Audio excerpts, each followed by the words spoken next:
Menteri Kesehatan Budi Gunadi Sadikin memprediksi Provinsi DKI Jakarta akan menghadapi puncak gelombang COVID-19 varian Omikron pada pekan ini. Gelombang kenaikan disebut fluktuatif apabila masyarakat abai terhadap protokol kesehatan.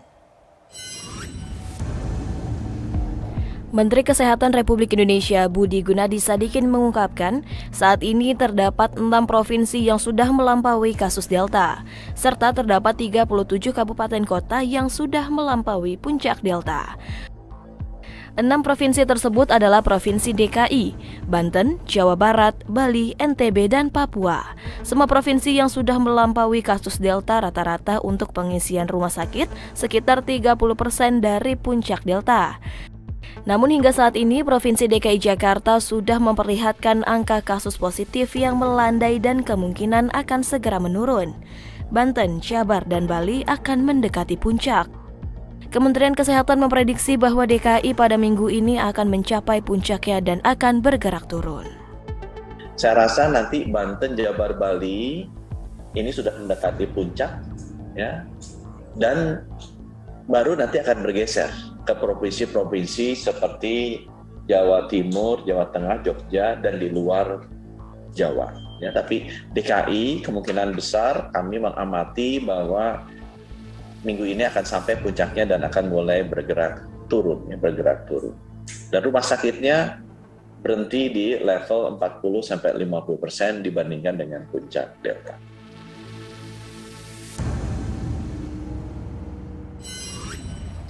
Di kesempatan yang sama, Menkes Budi Gunadi menyampaikan catatan korban meninggal akibat COVID-19 varian Omikron yang belum divaksin lengkap mencapai 60%. Demi mencegah meningkatnya kasus positif dan kematian, Menkes mengimbau agar masyarakat melakukan vaksin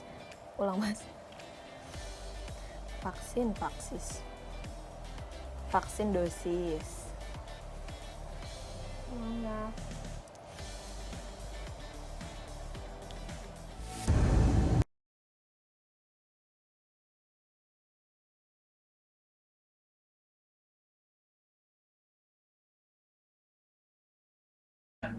Berhenti di level 40-50% dibandingkan dengan puncak Delta.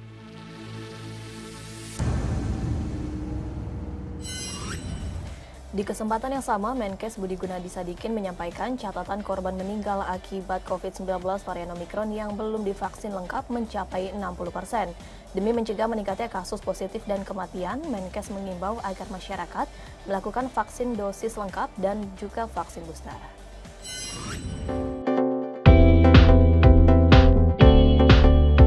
Data dari Kemenkes Republik Indonesia hingga saat ini jumlah pasien yang meninggal akibat COVID-19 yakni lebih dari 60% belum divaksinasi lengkap, serta lebih dari 60% juga pasien yang masuk ICU belum divaksin atau belum melaksanakan vaksinasi lengkap. Terkait dengan pelaksanaan vaksinasi hingga saat ini baru 7 provinsi yang melaksanakan vaksinasi lengkap dengan 2 dosis sebanyak 70%. Sementara untuk lansia baru ada 4 provinsi yang sudah mencapai angka 70% pelaksanaan vaksin lansia hingga dosis kedua. Menteri Kesehatan Republik Indonesia Budi Gunadi Sadikin mengimbau kepada masyarakat untuk melakukan dan mengajak masyarakat lainnya untuk melaksanakan vaksinasi lengkap. Tolong bantu saudara-saudara kita agar segera divaksinasi. Karena itu tadi, 60% yang wafat itu belum divaksinasi atau vaksinasi belum lengkap.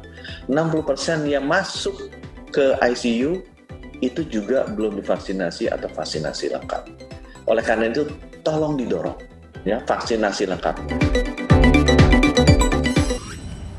Beralih ke informasi lainnya, Menteri Perindustrian Agus Gumiwang Kartasasmita mengemukakan bahwa ekspansi sektor manufaktur terus meningkat. Peningkatan menurutnya tercermin dari sejumlah kinerja sektor manufaktur yang semakin membaik.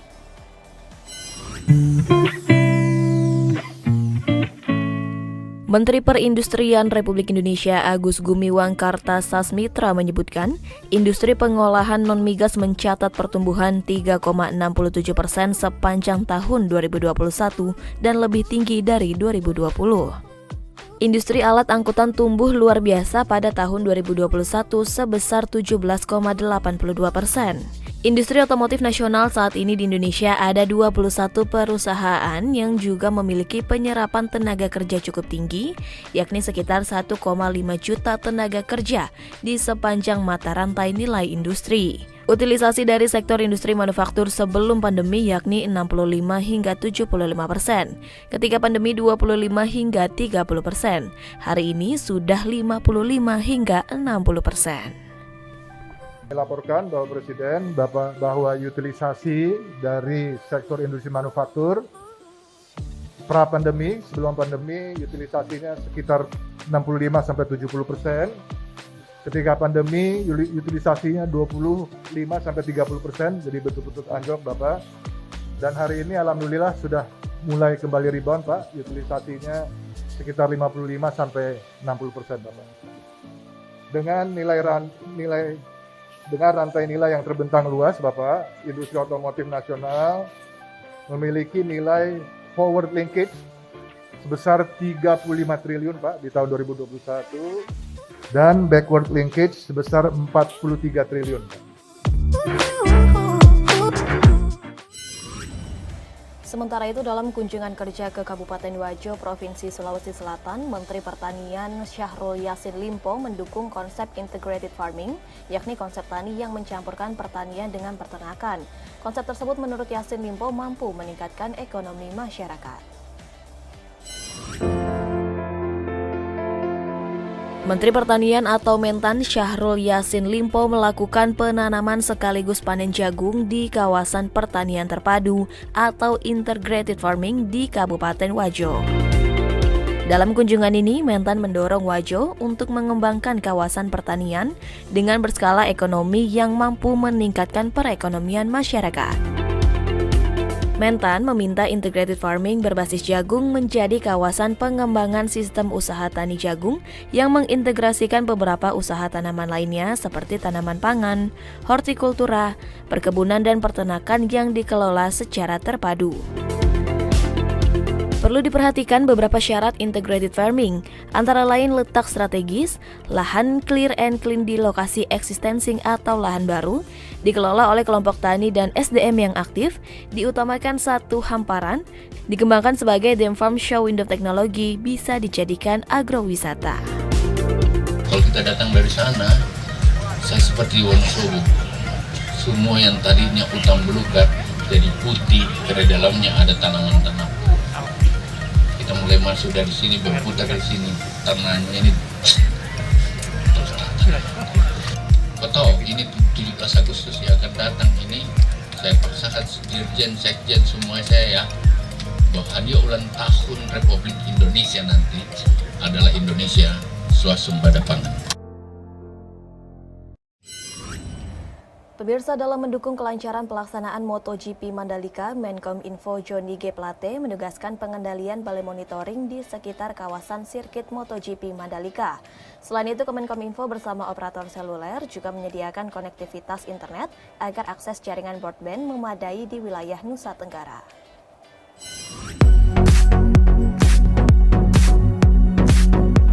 Dalam keterangannya pada Selasa 15 Februari 2022, Johnny G. Plate selaku Menteri Komunikasi dan Informatika mengungkapkan bahwa untuk mendukung MotoGP di Mandalika, Lombok Tengah, Nusa Tenggara Barat, pemakaian layanan 5G harus didukung dengan pemberian lisens juga operasi komersial. Balai monitoring untuk penggunaan layanan 5G di Indonesia yang diadakan oleh Kementerian Komunikasi dan Informatika bukan hanya semata-mata untuk kepentingan pembalap MotoGP saja, melainkan untuk seluruh layanan telekomunikasi khususnya penerbangan. Menkominfo menghimbau untuk masyarakat di Indonesia mendukung pemakaian layanan 5G disesuaikan dengan perangkat smartphone yang digunakan. Untuk 5G softwarenya harus disesuaikan. Dan hingga saat ini sudah 32. Saat ini sudah 32 merek tipe handheld yang kami sudah berikan izin, Kominfo telah memberikan izin untuk 5G di Indonesia. Jadi membeli perangkat ya, devices, lihat juga ini devices untuk 5G juga apa bukan.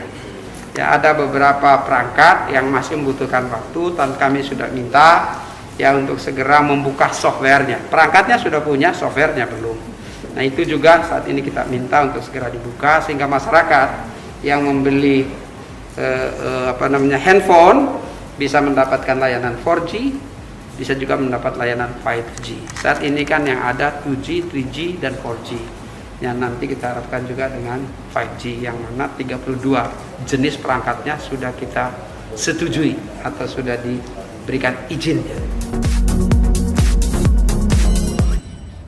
Pemirsa, tetaplah bersama Kominfo Newsroom karena informasi menarik lainnya akan hadir sesaat lagi.